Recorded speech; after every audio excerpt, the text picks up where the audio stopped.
Let's take a moment to consider sociocentrism, which is our tendency to judge rightness or wrongness, superiority or inferiority based on our own social group relative to others.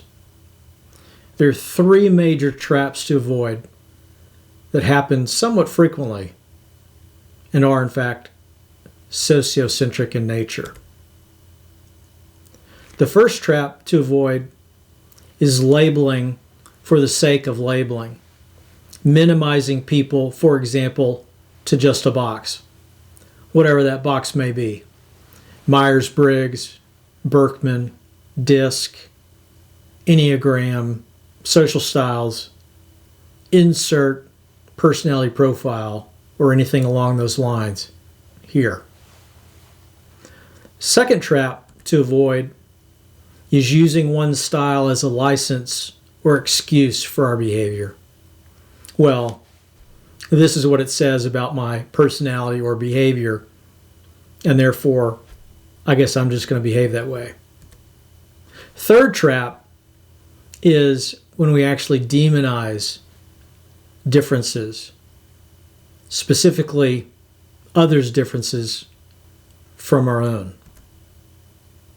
So when we unpack sociocentrism, one of the first things that we see is the occurrence of just difference, observing difference between ourselves and another person. And there are always degrees of difference between individuals. It just is a statement of fact. Nobody is identical in every way to another person. So it's healthy. It's natural. It's not abnormal or unhealthy to make observations of specific differences between ourselves and others. What becomes problematic is when, rather than specifying, we generalize differences and start to speak in terms of always and never, which teeters on stereotypes. You people, those people, well, you know how those people are.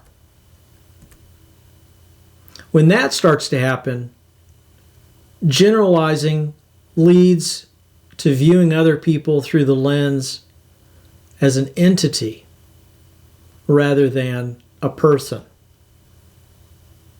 And we use sort of the catch-all they to describe those entities. The next step beyond person and entity is objectification, where we're treating an individual, a human being, as a thing, as an object, through otherness and othering people, groups of people. The worst thing, which actually brings us to the conclusion of sociocentrism, is when we start to place value on the diagonal of difference,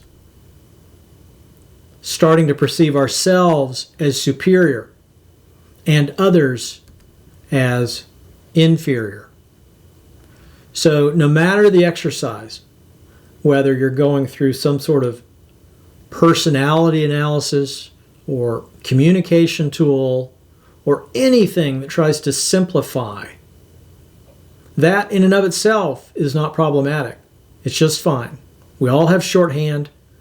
We all have ways of thinking about the world and our place in that world.